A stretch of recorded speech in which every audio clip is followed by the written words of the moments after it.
Assalamualaikum warahmatullahi wabarakatuh. Perkenalkan, saya Kasim Maulana, calon guru penggerak angkatan 11 dari Kabupaten Gresik. Pada video kali ini saya akan memaparkan koneksi antar materi modul 1.4 tentang budaya positif. Seorang guru yang baik harus memiliki kemampuan dalam mewujudkan budaya positif di sekolah. Budaya positif tersebut dapat dijalankan dengan menerapkan konsep-konsep inti seperti disiplin positif, memahami motivasi perilaku manusia berkaitan dengan hukuman dan penghargaan, posisi kontrol seorang guru, pembuatan keyakinan sekolah atau kelas, dan penerapan segitiga restitusi dalam penyelesaian masalah. Yang pertama, disiplin positif, yakni suatu cara penerapan disiplin yang mengajarkan anak bertanggung jawab dan menumbuhkan kesadaran diri berdasarkan nilai-nilai kebajikan. Disiplin positif lebih ke arah disiplin diri yang dapat mengontrol diri dalam melakukan segala tindakan. Disiplin diri juga dapat membuat murid memahami dan menyadari berdasarkan motivasi internal, bukan akibat paksaan, pujian, atau hukuman. Yang kedua adalah motivasi perilaku manusia. Terdapat 3 hal motivasi perilaku manusia, diantaranya untuk menghindari ketidaknyamanan atau hukuman, untuk mendapatkan imbalan atau penghargaan dari orang lain, dan untuk menjadi orang yang mereka inginkan dan menghargai diri sendiri dengan nilai-nilai yang mereka percaya.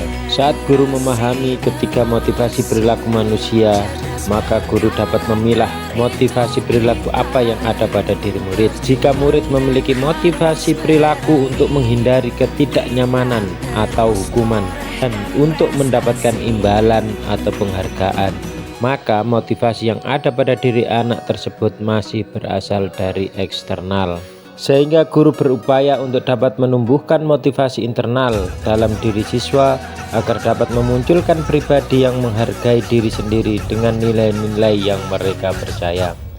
Sebaiknya hindari hukuman dan pemberian penghargaan berlebihan agar meminimalisir motivasi eksternal dalam diri murid. Yang ketiga, posisi kontrol seorang guru.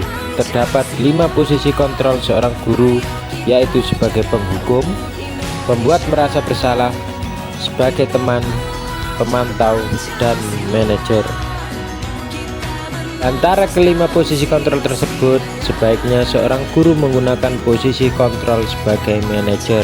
Sebagai manajer, guru berbuat sesuatu bersama murid, mempersilahkan murid mempertanggungjawabkan perilakunya, dan mendukung murid agar dapat menemukan solusi atas permasalahannya sendiri. Posisi manajer mengacu pada restitusi yang dapat menjadikan murid sebagai manajer bagi dirinya sendiri, sehingga tercipta identitas positif atau berhasil pada diri murid. Yang keempat, pembuatan keyakinan sekolah atau kelas. Guru berperan dalam mewujudkan terbentuknya keyakinan sekolah atau kelas dengan adanya kesepakatan antara guru dan murid. Keyakinan sekolah atau kelas berupa pernyataan-pernyataan universal yang mudah diingat dan dipahami dan harus diterapkan di lingkungan sekolah. Yang kelima, penerapan segitiga restitusi dalam penyelesaian masalah. Guru yang berperan sebagai manajer menggunakan segitiga restitusi dalam penyelesaian masalah melalui 3 tahapan, yaitu menstabilkan identitas, validasi tindakan yang salah, dan menanyakan keyakinan. Tujuannya adalah menghasilkan murid yang mandiri dan bertanggung jawab. Keterkaitan antara materi budaya positif dan 3 materi sebelumnya, yaitu dengan menjalankan budaya positif di sekolah, maka akan mempermudah dalam tercapainya tujuan pendidikan nasional sesuai dengan filosofi Ki Hajar Dewantara, yaitu pendidikan yang berpihak pada murid dan bersifat menuntun tumbuh atau hidupnya kekuatan kodrat yang ada pada murid. Budaya positif dapat terwujud jika seorang guru memiliki 5 nilai guru penggerak, diantaranya berpihak pada murid, mandiri, reflektif, kolaboratif, dan inovatif. Budaya positif pun dapat terwujud dengan mendorong kolaborasi antara semua warga sekolah dengan adanya keyakinan sekolah yang harus disepakati dan dijalankan bersama. Salah satu perubahan yang diinginkan sesuai visi guru penggerak adalah terbentuknya budaya positif agar diperoleh sekolah yang nyaman, aman, dan berpihak pada murid untuk mewujudkan visi guru penggerak tersebut dengan pembuatan prakarsa perubahan sesuai filosofi Ki Hajar Dewantara dan profil pelajar Pancasila.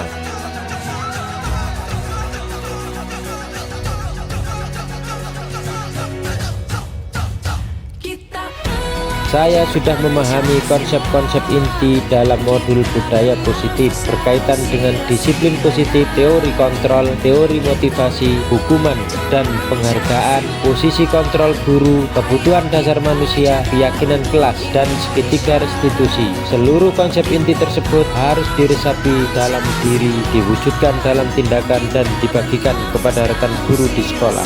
Hal yang menarik bagi saya dan di luar dugaan adalah saat saya mempelajari motivasi perilaku manusia berupa penghargaan, ternyata penghargaan dapat berdampak kurang baik bagi murid, diantaranya dapat merusak hubungan, mengurangi ketetapan, menurunkan kualitas, mematikan kreativitas, dan bersifat menghukum.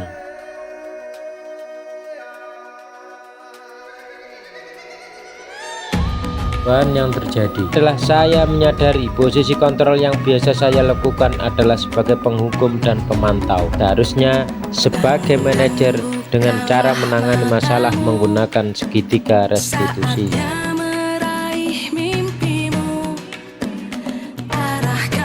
Sebagai pembina OSIS, saya menangani siswa yang sering bolos saat jam pelajaran terakhir. Saya menggunakan langkah-langkah dalam segitiga restitusi, yaitu menstabilkan identitas, validasi tindakan yang salah, dan menanyakan keyakinan.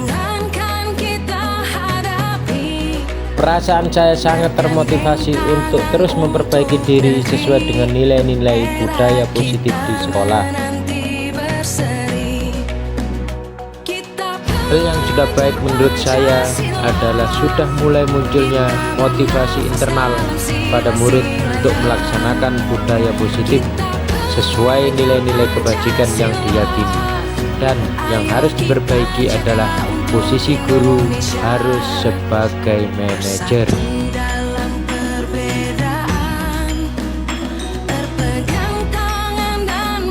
Belum mempelajari modul ini, posisi kontrol yang sering saya lakukan adalah sebagai penghukum dan pemantau. Perasaan saya saat itu, saya selalu diliputi perasaan bersalah karena harus memberikan hukuman dan konsekuensi jika anak berbuat kesalahan. Setelah mempelajari modul ini, saya mulai menerapkan posisi manajer dalam penyelesaian masalah. Perasaan saya menjadi sangat senang dan saya mulai menyadari pentingnya komunikasi yang efektif untuk menumbuhkan rasa tanggung jawab pada murid-murid.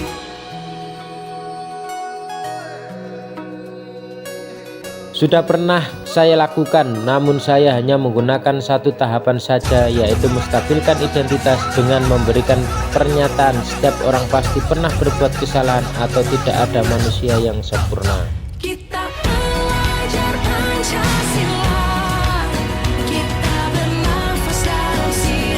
Hal lain yang terpenting dipelajari dalam proses menciptakan budaya positif adalah melakukan kolaborasi antara sekolah dan orang tua murid agar budaya positif ini jangan hanya dilakukan di kelas atau sekolah saja, namun juga di rumah agar menjadi suatu kebiasaan atau karakter saat berada di lingkungan sekolah atau di lingkungan manapun.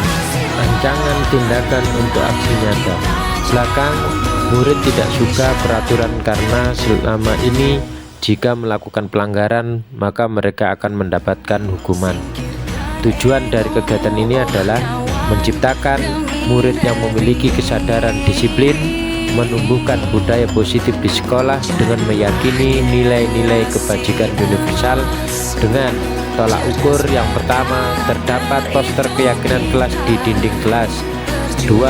Penempatan segitiga restitusi menjadi tahapan utama untuk penyelesaian permasalahan. Yang ketiga, permasalahan mengenai pelanggaran tata tertib di sekolah semakin berkurang. Lini masa tindakan pertama, berkoordinasi dengan kepala sekolah, mengumpulkan rekan guru untuk melakukan diseminasi budaya positif, menyusun keyakinan kelas, memantau dan merefleksi Yang terakhir, mengevaluasi keyakinan kelas yang telah dibuat. Dan dukungan yang dibutuhkan adalah dukungan dari semua stakeholder yang ada di sekolah, yakni SMK Negeri 1 Direjo, sarana dan prasarana yang mendukung terciptanya budaya positif, dan keterlibatan orang tua dalam menerapkan budaya positif di rumah. Terima kasih sudah menyaksikan video ini, semoga bermanfaat. Salam guru penggerak, segera bergerak dan menggerakkan. Assalamualaikum warahmatullahi wabarakatuh.